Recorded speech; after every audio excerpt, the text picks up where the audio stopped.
Well, here's a story. This week's Torah portion called Mishpatim. It says in the Zohar that this Torah portion contains the secrets of reincarnation, Gilgulim. Secrets of real. There's a Saba of Mishpatim. Well, here's a story about reincarnation. Once there were two friends. Baal Shem Tov story. Once there were two friends. No. Let me start the story different. Once a man came into the Baal Shem Tov, a rich man, and he said that the reason I'm coming is just to see if you're really as great as everybody says you are. Baal Shem Tov. People say that you're holy, you're great, you can do miracles, that you know the whole Torah. Let's hear you say some words of Torah.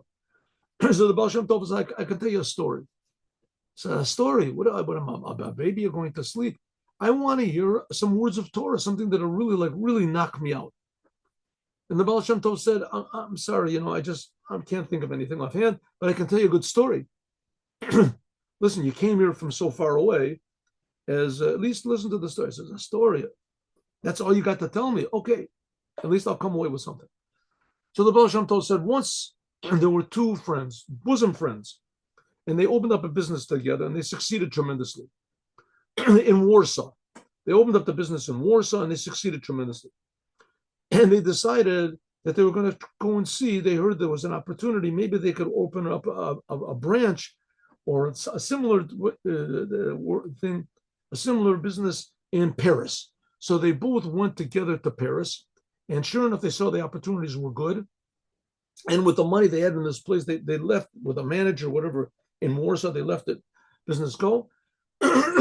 And they started also another business. They bought a big building and everything in Paris. And they set the building up until it was working order. And they hugged each other and kissed each other. And one went back to Warsaw and the other one remained in France. But they wrote to each other. They wrote to each other day to day. This was before there was telephones or telegraph. So they wrote to each other day to day. And then after a year or two, so they wrote to each other once a week. And then it got to a point where it was a little bit difficult.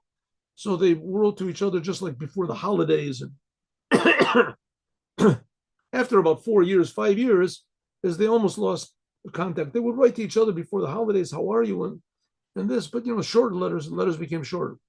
Well, it happened that the brother in Warsaw, the brother in Warsaw, so he had bad times and he lost all the money. There was whatever it is, depression, recession, whatever, and he lost all. He became a poor person. So he, with his last money, went to Paris to his friend. Went to his friend in Paris. And his friend in Paris said, "Oh, my brother, how are you? I heard that you're having some hard times." He said, "Listen, I want to do me a favor. Lend me $1 million." So he said, "Lend you $1 million? What are you, crazy? You're my brother. You're my friend. I'll give you $1 million. Take $1 million. If you want to pay me back, you can pay me back. If you don't want to pay me, take it." So he gave him $1 million. So this man is standing there listening to. I said, "Please, Baal Shem Tov, could you please speed up the story a little bit? I mean, I didn't really come to hear stories." Baal Shem Tov, no, you'll listen to the story. It's a good story.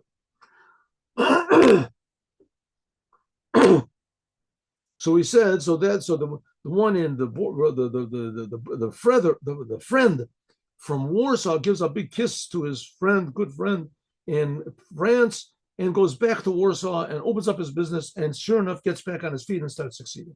But as they say, there's a wheel of fortune in the world, and 5 years later, the one in France, he experienced bad financial times and he lost all of his money. Now, of course, they're a bit older. They're older people. So the one from France comes to makes his way to his friend in Warsaw, and he comes to his house. And the one in Warsaw, he's looking from his mansion, from his window, and suddenly he sees from a distance there is his friend coming to the one from France coming, and he says, "Uh-oh." He said, "I heard that my friend in France has had bad times, and probably is coming back, and he wants that $1 million back, which I forgot to give him, but now my money is all tied up in all sorts of things, I didn't know what to do, but I can't tell him to his face. So he tells the servant, he says, listen, when this guy comes to the door, someone's going to come to the door at the gate. Don't let him in. Give him a nice donation. Give him like $100 or something like that. And tell him I'm not here. And that I went on a business trip, but don't let him in. So the servant goes to the door. It's already getting near night. And his friend is already, really tired from the long journey. And he says, can I come in to see my good friend? He says, oh, he's not here. He went away on a business deal. He told me that poor people that come to the door, I should give them, here's a donation, $100. But when is he going to come back? I said, I don't know. I don't really know. He didn't leave any message. It could be, it could be another month. It could be, 3 months. And I don't know where he went. So this friend from France, meanwhile, he's all broken because he lost all of his money. And also he's an older guy already. He's not as young as he used to be. And he's tired from the trip. So he sort of slumps down by the door. And the night comes and it gets cold. So he slumps down by the door and sort of covers over, figures he'll rest up a little bit. And in the morning, the servant goes out, to whatever it is to check something. And he opens up the door. And there is the one from France dead. The night was cold and he went to sleep, and it seems it was too cold and he hadn't eaten for a while, whatever the things all together. And so his friend from Warsaw says, well, my friend is dead. What am I going to do? This is terrible. And so he made a burial for him, and he gave him honors and buried him. Well, the time came for the rich man, the one from Warsaw, also to die. And he also died, and he went up to heaven. And who's up there in heaven to judge him is all these judges, and there is sitting his friend from France. So what happened? So he said, the heavenly court said, well, listen, because of you, this man died. Okay, I didn't kill him, I just didn't give it. So yes, but you didn't give him the money, and because of your hard heart, he died. And we wanted to let him into heaven and send you down to hell as a punishment. But he refused to go into heaven. He said he didn't want you to be punished on his account. So this is what we decided in the heavenly court. So meanwhile, the man is listening to this Baal Shem. This whole thing is a story of the Baal Shem Tov. And the rich man is listening to the story of the Baal Shem Tov. And he says, oh, come on, this is getting a little bit weird, this story. Come on. I mean, are you going to finish soon? Yeah, the story's going to finish just in a couple of minutes. Just listen, this is a good story. Not only that, that's all I got to tell, only the story. So what did they agree? In heaven, they agreed that the rich man would come back into the world reincarnated as a rich man. And the one in France would be reincarnated into the world as a poor man.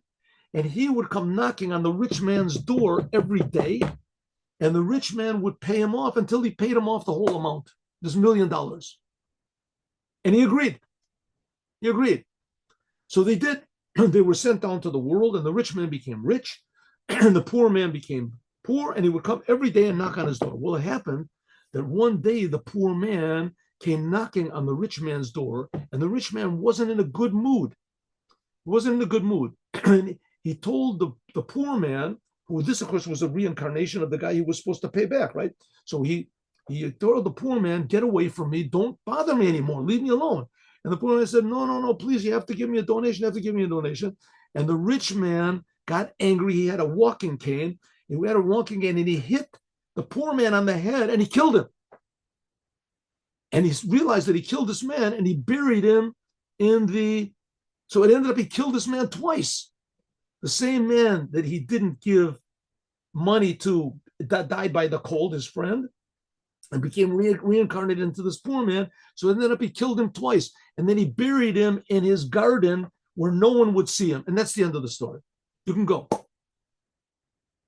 So the rich man is sitting there, and he's just sort of, the Baal Shem Tov said, I finished the story. You can go if you want. That's the end of the story. I know it's not really very exciting, but that's what I have.